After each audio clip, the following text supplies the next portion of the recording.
Há muito tempo, séculos atrás, em uma pequena parte desse nosso vasto mundo, vivia um povo chamado de os Filhos de Israel. Desses filhos surgiram certos homens e mulheres através dos quais Deus se revelou para toda a humanidade. Um deles foi Salomão, um homem de sabedoria.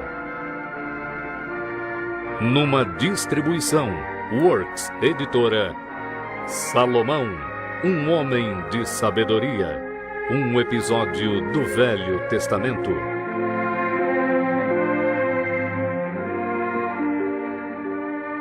Versão brasileira, Estúdio de Cinema, São Paulo. Davi, rei de Israel, reinara por muitos anos e Deus o abençoara com grande glória e riquezas. Mas agora que ele já estava velho, era hora de outra pessoa assumir o trono. Um dos filhos de Davi, Adonias, era tão ávido por poder que ele já tentara se declarar rei. Quando Davi soube disto pela sua mulher Batseba e por Natã, o profeta, ele sabia que era hora de nomear o próximo rei. Vive o Senhor. E lhe jurei quando eu disse: Salomão, seu filho será rei depois de mim. Assim o farei no dia de hoje. Tomem consigo os meus servos. Façam Salomão, meu filho, montar na minha mula. Façam descer a Giom. Lá façam Zadok, o sacerdote, e Natã, o profeta, ungê-lo rei sobre Israel.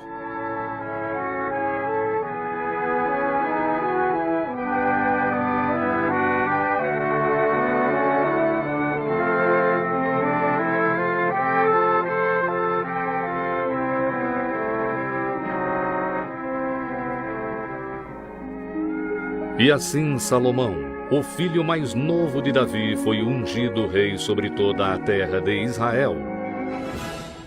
E todo o povo festejou, tocando trombetas e gritando: Viva o rei Salomão! Com seu filho seguramente no trono, Davi estava feliz e pronto para morrer. Mas antes ele reuniu os anciãos de Israel, os seus nobres e oficiais, para falar de um sonho querido dele. Um sonho muito antigo. Eu havia planejado edificar um templo, onde a arca do concerto pudesse descansar.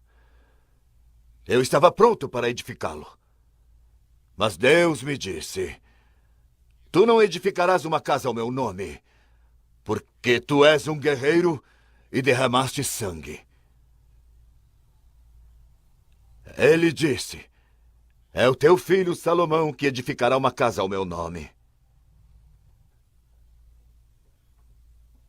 E você, Salomão, meu filho, aprende a conhecer o Deus do seu pai, e o serve com todo o seu coração e com uma mente disposta. Porque o Senhor busca todos os corações, e conhece tudo o que pensamos e planejamos. E se procurar por Ele o fará encontrá-lo. Mas se o abandonar, ele o rejeitará para sempre. Seja cauteloso. O Senhor o escolheu para edificar um templo. Seja forte e o edifica. Então Davi deu a Salomão os esboços que foram desenhados para o templo em Jerusalém, e Salomão fielmente prometeu executar os planos. E dos seus próprios tesouros, Davi deu grandes quantidades de ouro e prata para a construção do templo. Seguindo o seu exemplo, as pessoas também deram presentes para o templo, e Davi se alegrou porque o seu maior desejo logo se realizaria.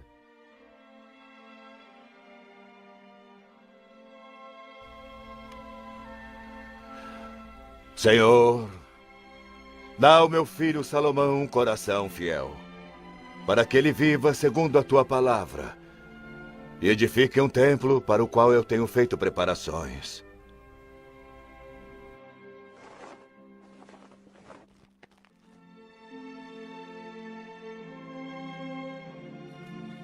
Assim começou o reino do rei Salomão. Salomão amou o Senhor e obedeceu aos seus mandamentos como Davi o fez. E ele ofereceu um grande sacrifício em Gibeon para pedir que Deus abençoasse o seu reino. Naquela noite, enquanto Salomão dormia, Deus falou com ele em um sonho, dizendo: Pede o que quiseres que te dê. Em vez de pedir grande glória, riquezas e poder, Salomão pediu ao Senhor: Senhor, tu me fizeste rei no lugar do meu pai, mesmo eu ainda sendo muito jovem. Quem pode reinar sobre essa grande nação sem a tua ajuda? Dá-me, pois, sabedoria e entendimento para reinar sobre o teu povo, para que eu possa diferenciar entre o bem e o mal. Deus ficou tão satisfeito com o pedido de Salomão que ele lhe prometeu dar não apenas a sabedoria que ele pedira, mas também riquezas, glória e uma vida longa. Fiel à sua palavra, Deus abençoou Salomão com sabedoria. Um teste dessa sabedoria surgiu logo quando duas mulheres apareceram diante do rei. As duas mulheres viviam na mesma casa e cada uma teve um filho, mas um filho morrera durante a noite.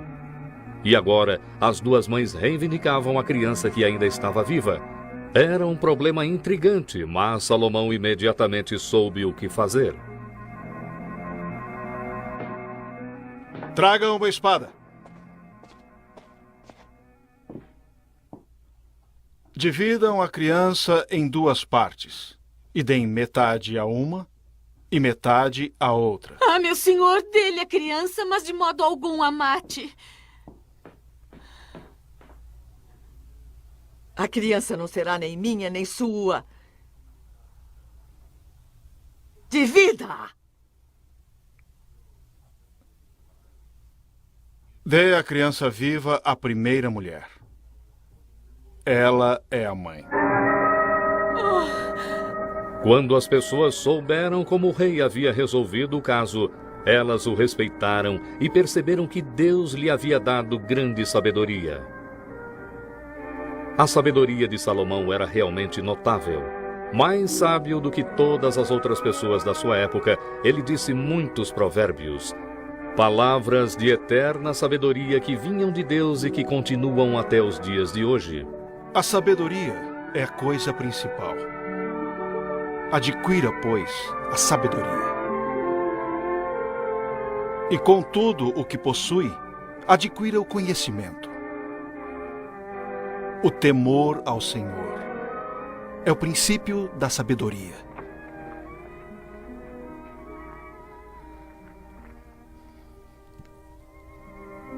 Confie no Senhor de todo o seu coração e não se emaranhe no seu próprio entendimento. Reconhece-o em todos os seus caminhos e ele endireitará as suas veredas. Não seja sábio a seus próprios olhos. Tema o Senhor e aparte-se do mal. Mas a sua fama e prosperidade não fizeram com que Salomão esquecesse a promessa que ele fizera ao seu pai. E agora que havia paz na terra de Israel, os seus pensamentos se voltaram para a construção do templo. Seu primeiro passo foi escrever para o rei de Tiro, um amigo que poderia fornecer madeira de cedro do Líbano.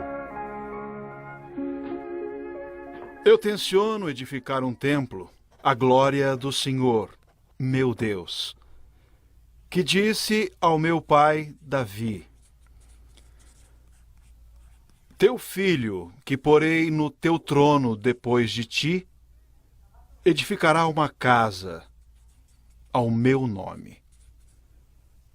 Pois agora, dê a ordem aos seus servos que cortem cedros do Líbano para mim, e os meus servos ajudarão. Eu pagarei pelos seus servos. Salomão estava certo de que Hirão, rei de Tiro, que fora amigo do seu pai, atenderia ao seu pedido e que a construção do templo começaria em breve.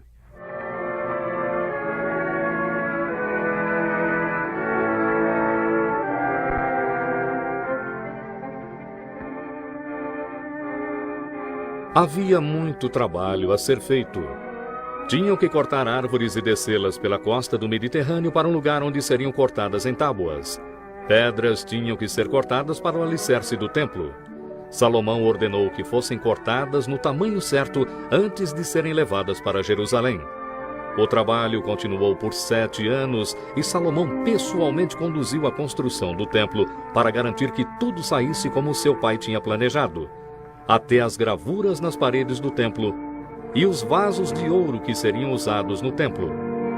Quando tudo estava pronto, a arca do concerto foi trazida para o templo com o rei Salomão e o povo indo à frente dela. Sacerdotes e os levitas seguiram e todo o povo teceu louvores a Deus porque o grande templo estava finalmente pronto. Depois de a arca do concerto ter sido colocada no seu lugar dentro do templo, a glória do Senhor envolveu o templo numa nuvem e Salomão, em frente de todo o povo, dedicou o templo com uma oração solene. Ó Senhor Deus de Israel, não há Deus como tu nos céus ou mesmo na terra, que guardas o concerto e a beneficência a teus servos, que andam com todo o seu coração diante de ti. Mas, em verdade, habitaria Deus na terra? Sim, os céus, o céu dos céus te não poderiam conter, quanto menos este templo que eu edifiquei. Salomão estava dizendo uma grande verdade, que a presença de Deus iluminava todas as coisas, pois Deus está em todo lugar. Mesmo assim, Salomão pediu para que Deus fizesse do templo a sua moradia, e que ele ouvisse as preces de todos que lá orariam por perdão. E quando Salomão terminou a sua oração, ele falou para o povo: Bendito seja o Senhor, que deu repouso ao seu povo de Israel. Nenhuma só palavra de todas as suas boas promessas falhou. O Senhor, nosso Deus, esteja conosco, como esteve com nossos pais. Não nos deixe e não nos desampare, e sim encha os nossos corações de amor, para que andemos em seus caminhos e guardemos os seus mandamentos. E quando Salomão acabou de abençoar o povo, eles ofereceram muitos sacrifícios. Festejaram 14 dias felizes por o Senhor ter sido tão bom com o seu povo.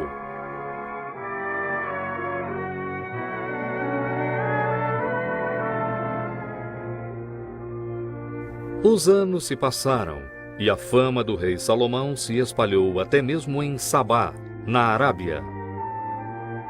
A rainha de Sabá decidiu ver por ela mesma se esse rei de Israel era tão sábio como as pessoas diziam que era, e assim ela viajou 2.200 quilômetros para visitá-lo.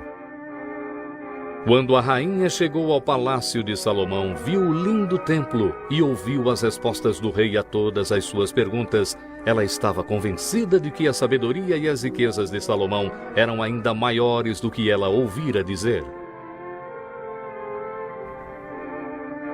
Bendito seja o Senhor, seu Deus, a quem agradou e que o colocou no trono de Israel. Porque o Senhor ama Israel, ele o estabeleceu rei, para que fizesse o que é justo e certo. E foi assim que um visitante de uma terra distante viu que a grande sabedoria de Salomão vinha da bênção do Senhor Deus.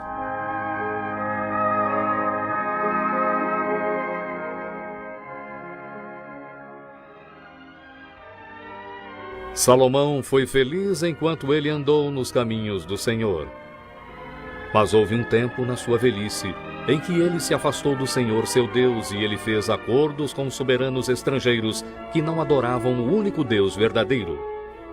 Ele até se casou com as suas filhas e teve muitas mulheres.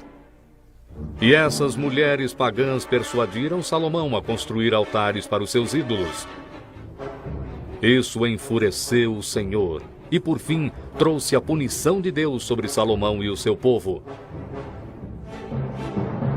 E assim as palavras que Deus falara através de Moisés, o primeiro líder de Israel, se realizaram.